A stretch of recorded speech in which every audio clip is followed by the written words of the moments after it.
everyone, and welcome to another video on art therapy. My name is Lauren Fallett, and I work for Holistic Health Counseling Center. And for today's video, we're going to be doing some watercolors with the wet on wet technique.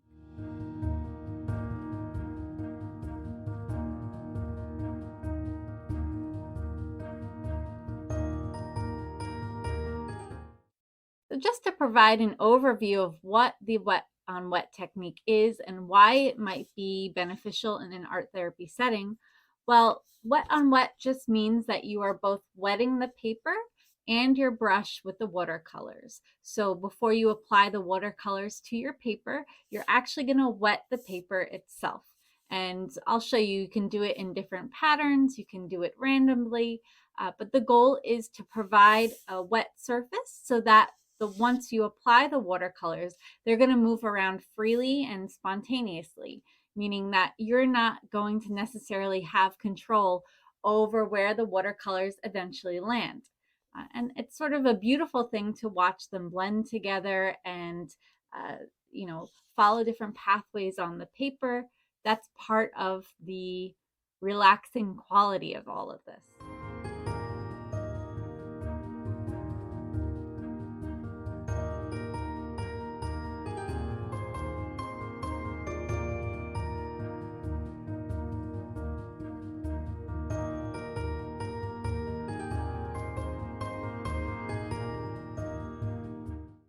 So as you're gathering your materials, I just wanted to provide a brief overview of what this technique is.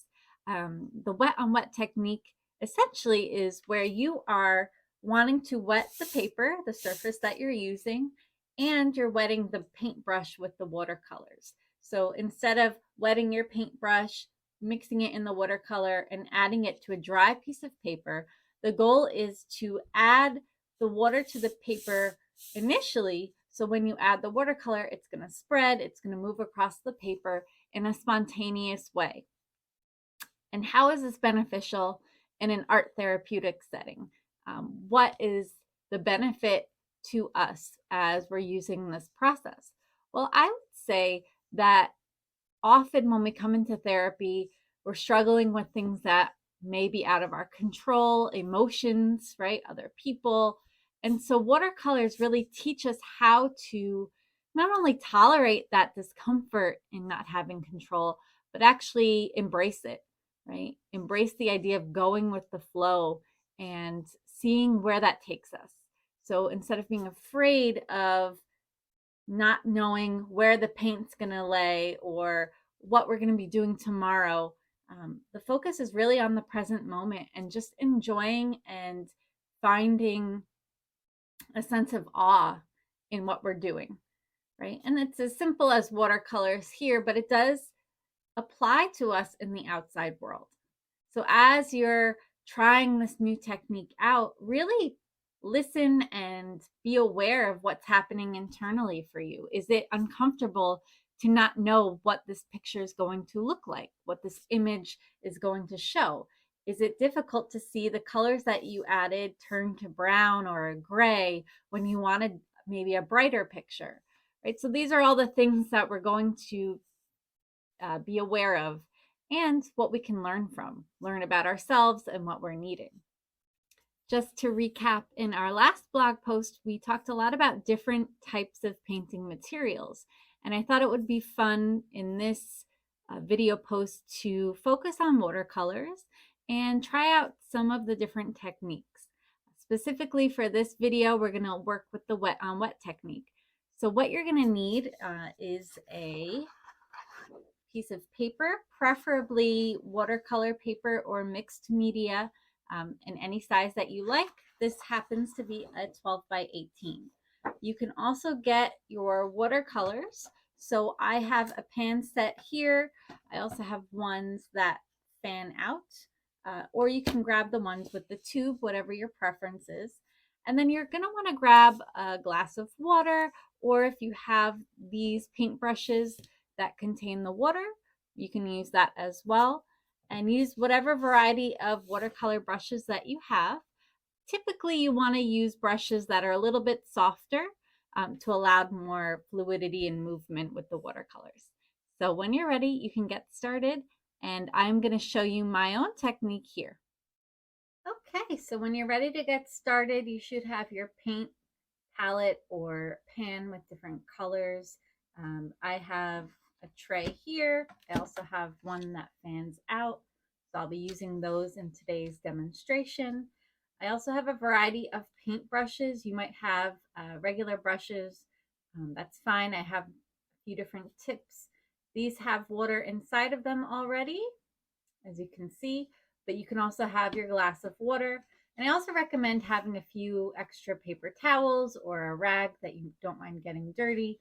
This is going to help dry off your brush as you change colors. Sometimes people don't like for their palette to get messy, so that's a good way to wipe off your brush. I'm working with a 12 by 18 piece of mixed media paper. You can work with watercolor paper. It has different thicknesses, different textures. This one's a little bit textured, but also smooth at the same time. And it works for a variety of different media. So what you're going to do is you're going to dip your brush into your water cup if you have it. If you have a brush like mine, all you're going to do is really squeeze the water out onto the paper.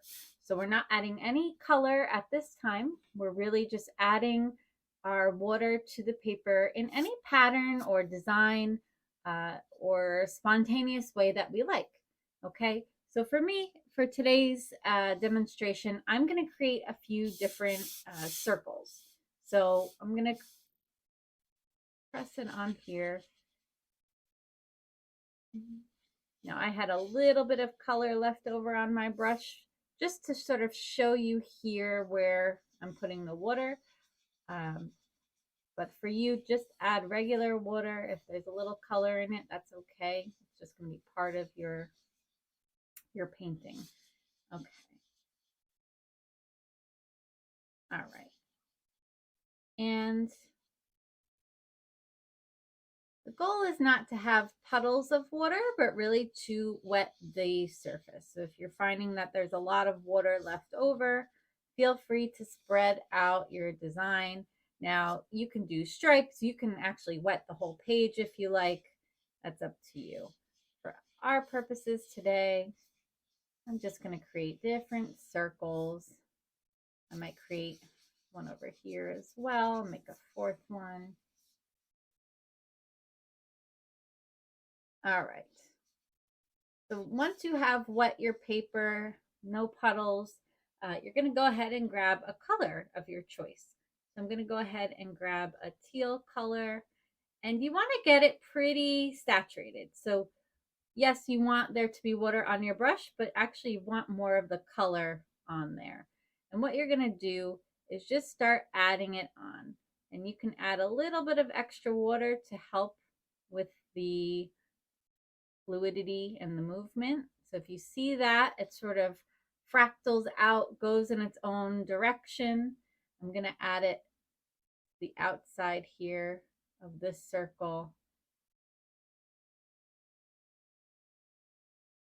And you'll see that it's just going to start to flow in its own way. The more liquid that you have on the page, the more it's going to branch out. Okay, so for this one, I'm going to add maybe an inner circle. So I do have some control here where I'm deciding where I want to add the color, but then the watercolor itself is sort of doing its own thing. Add a little bit more. And so for this one, I'm going to add some stripes.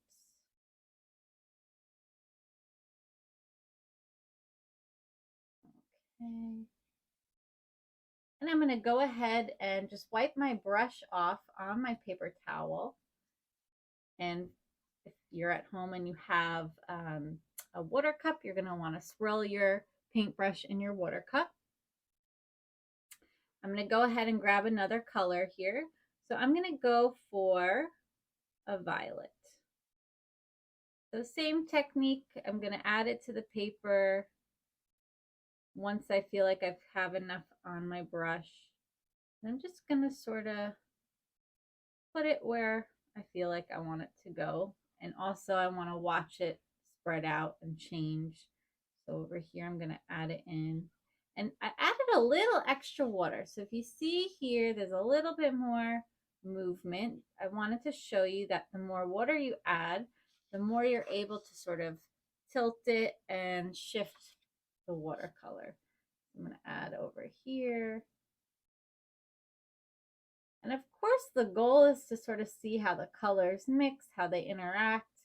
And it's also in these moments where you are experiencing your own feelings about what's happening. Are you excited? Are you annoyed? Did you like something and then you added another color and it changed it?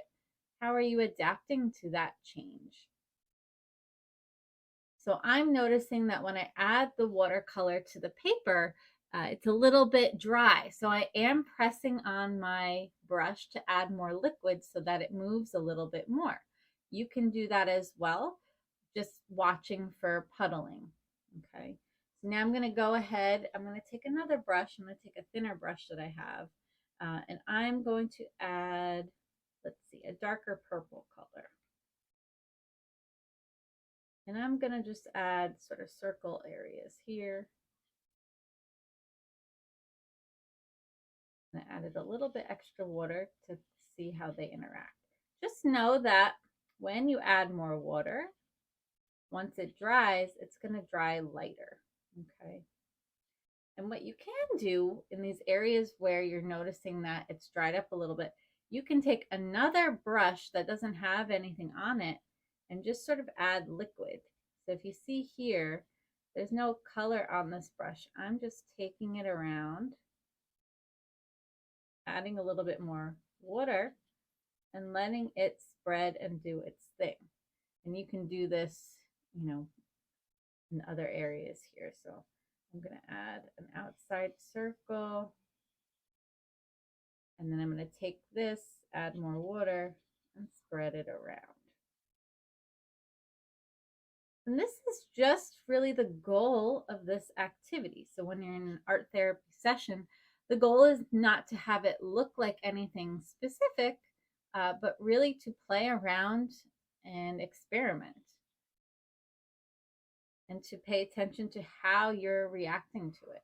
So I noticed that when I added more water, it made sort of a river. So I'm deciding, oh, I want to add color and see how that transforms it and how it moves. So when you play around and see what happens, that's sort of the fun of the activity. I'm going to go ahead and connect these lines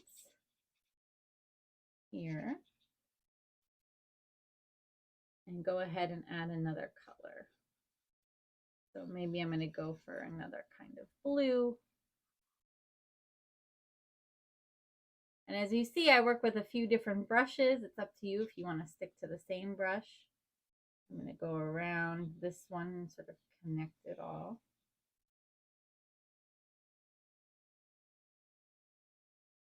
Okay.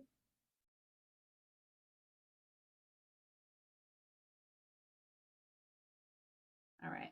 And you'll notice that some areas may be puddling. You can just go ahead and spread that out and then go back in with colors. So I can go back in with that fuchsia color and sort of add different dots around. If you're noticing that there's an area that's drying light, you can go ahead and add more color around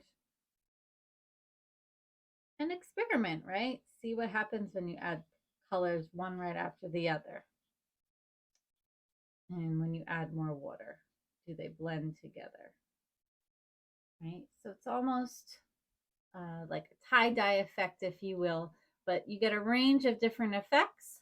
And when I started this, I didn't think that, oh, this was going to turn out in this way, or this was going to look like this with the striping or the circular patterns. I sort of decided how I was going to apply the paint, but not necessarily have an expectation for what that would result in. So I hope that watercolor demonstration was helpful to you. I'm just going to show you what I have on my page here. So really the goal as we went through it, is to wet your paper and wet your brush, add the color, and see how it mixes.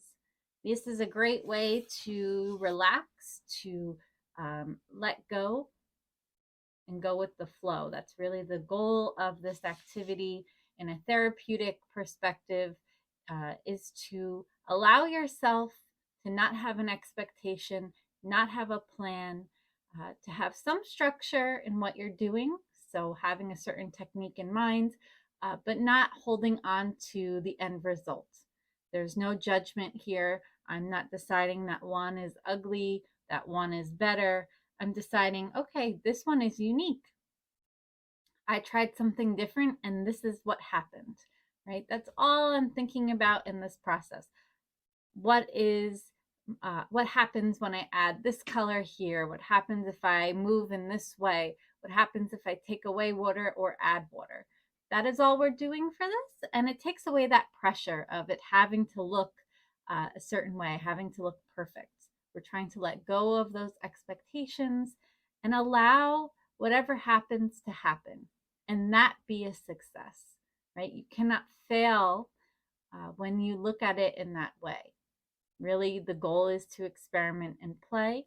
And I hope that that's helpful to you as you begin trying these different techniques for yourself, if you're using it in an art therapy setting, or just to play around and build on your skills.